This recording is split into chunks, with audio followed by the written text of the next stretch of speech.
Hey shooters, Downrange 45 here. So it's been a while. Got a little catching up to do.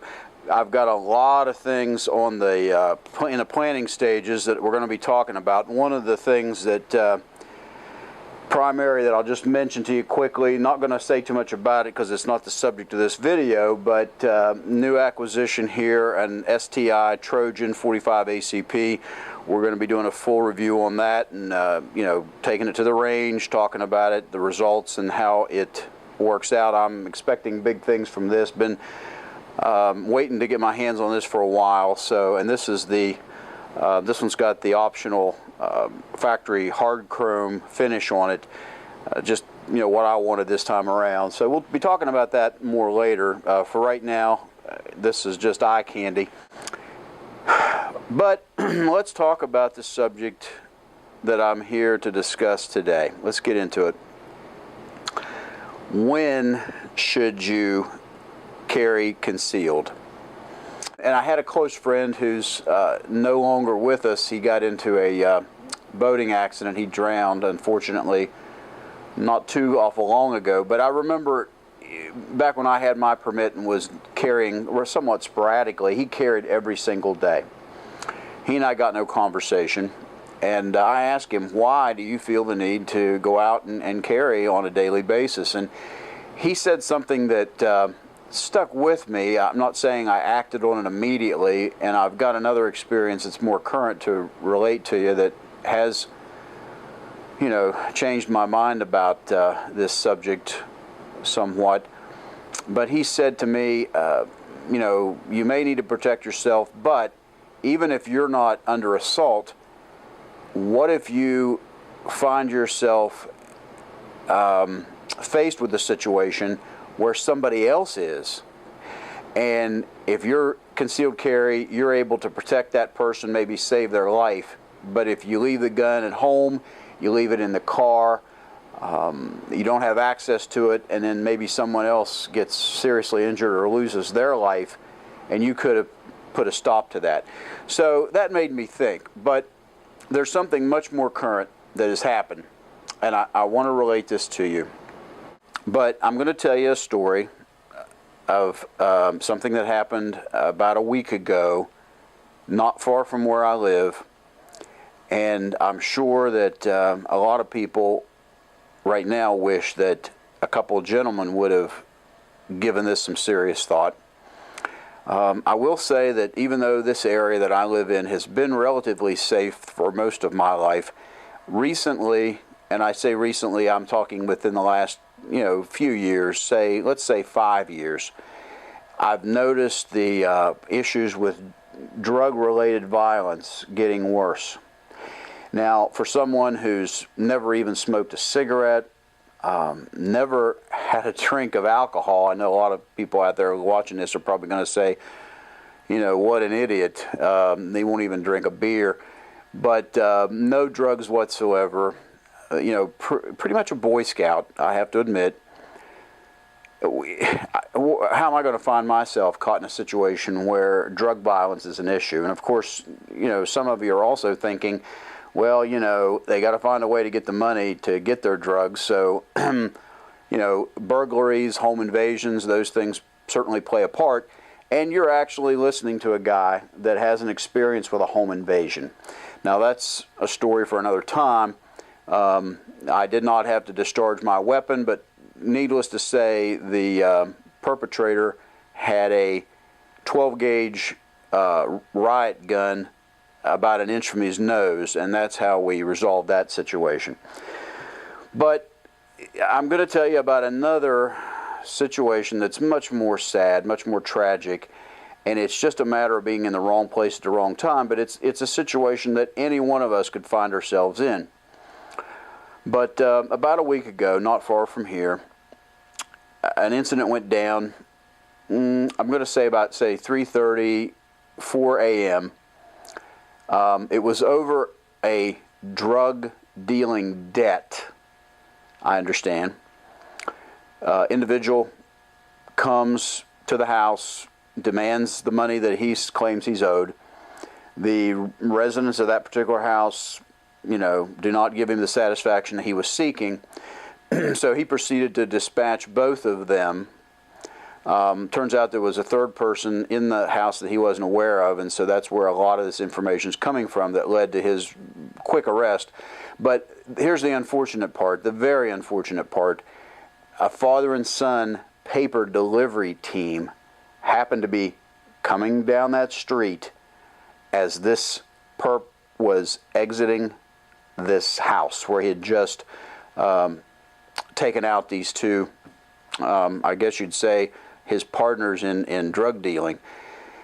And again, they're totally clean, salt of the earth type people. They'd been delivering papers as a team for 30 years. And I say father and son. The son was in his 50s and the father was in his 70s. So it's not like a child got killed. That would be even worse if something like this could be worse.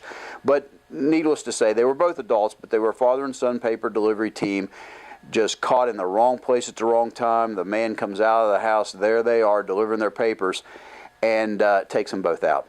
He kills 4 people.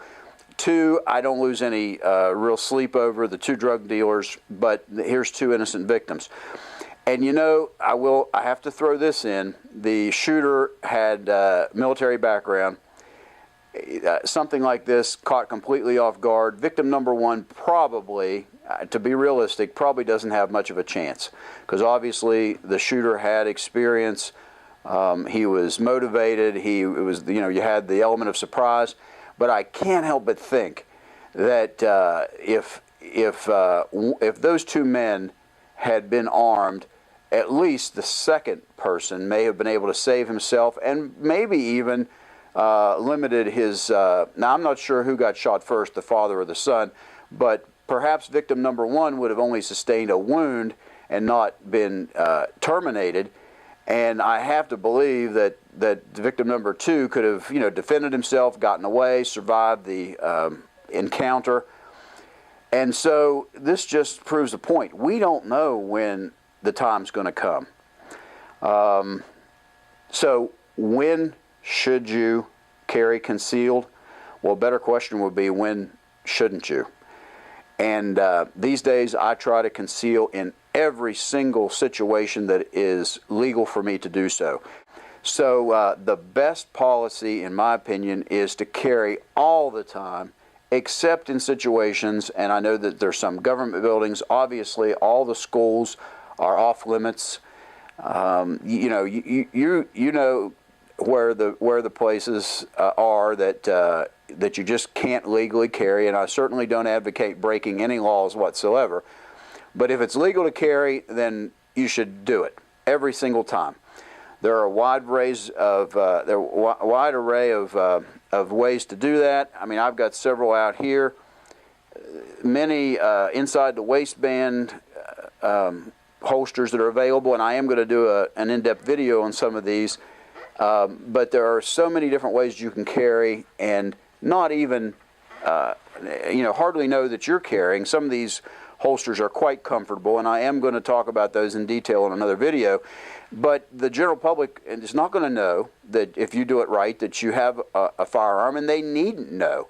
However, if that moment arrives when you have to defend your life, the life of one of your loved ones, or and a position that I think is a little harder to defend perhaps, but still worth the risk in most cases, defend just an innocent bystander who gets caught up in something that they had no idea was coming their way.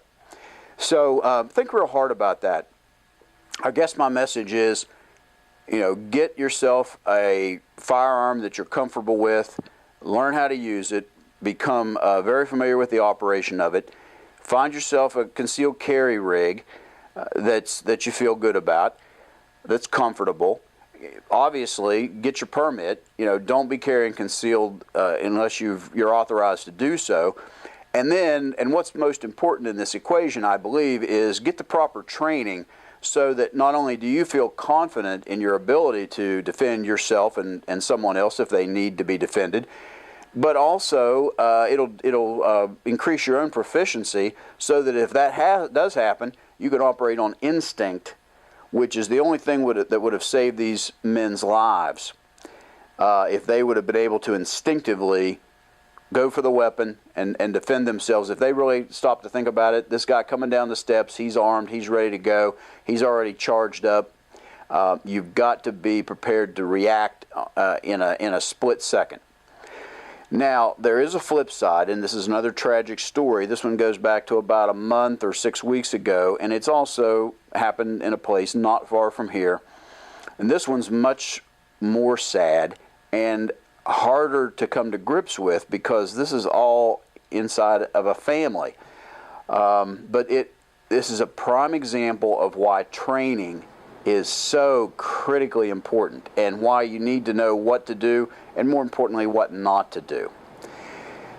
Apparently, in the middle of the night, a lady heard a commotion, and that was something that had been going on. She had had some problems in the past with people, I guess, there to steal. I don't know that they ever actually broke into the house. And that's an important point that I think you need to know where that line of demarcation is. If my suggestion, of course, is if you hear something outside the house, get prepared, but probably good time to dial 911. If they come through the house, then, you know, it's, I think that you're well within your rights to do what you have to do to put a stop to that particular perpetrator. But for some strange reason, this lady felt that it was justified to go outside of her house with a Glock, and she yelled some warnings, and I guess she continued to hear some noise, and so she decided that it was okay for her to fire some warning shots. Well, you know, this is where the story takes an extremely dark turn. That she shot into the air, which is never a good idea under any circumstances, and the bullet hit the branch of a tree. It altered the flight of the bullet. It went into the house. It went into a structure that was adjacent to hers and hit her 7-year-old grandson in the chest and killed him. I would be more inclined to believe, and I think it was a .40 Smith & Wesson that was the caliber, I'd be more inclined to believe there was no branch involved, no deflection. I think she didn't know where she was shooting, was completely unaware, and I think she shot straight through the house. But, you know, the story makes her seem a little less culpable, I guess, if she says that she shot in the air and hit a branch and it was deflected. Now, of course, she's devastated, obviously. It's her grandson, and but the bottom line is that you don't fire on anything unless you know not only what you're shooting at, but what is beyond that target. You've got to have, you know, a safe landing zone for that round, no matter what you're doing. And I don't care what the threat is. You know, if you've got a perpetrator and you got, you know, innocent bystanders directly behind and in line with that bullet, then you've got to come up with another angle to take this person on that you can see, much less just shooting indiscriminately into the dark. So the bottom line here is, I do believe you should carry concealed whenever possible. You never know when fate is going to take a nasty turn, but do it safely, do it according to the law, get yourself trained, and get ready to take on what might be just around the corner. Okay, that's my word for the day. A little bit on the somber side, but you know, still something to think about. Downrange 45 signing off. Like it if you like it, and please subscribe.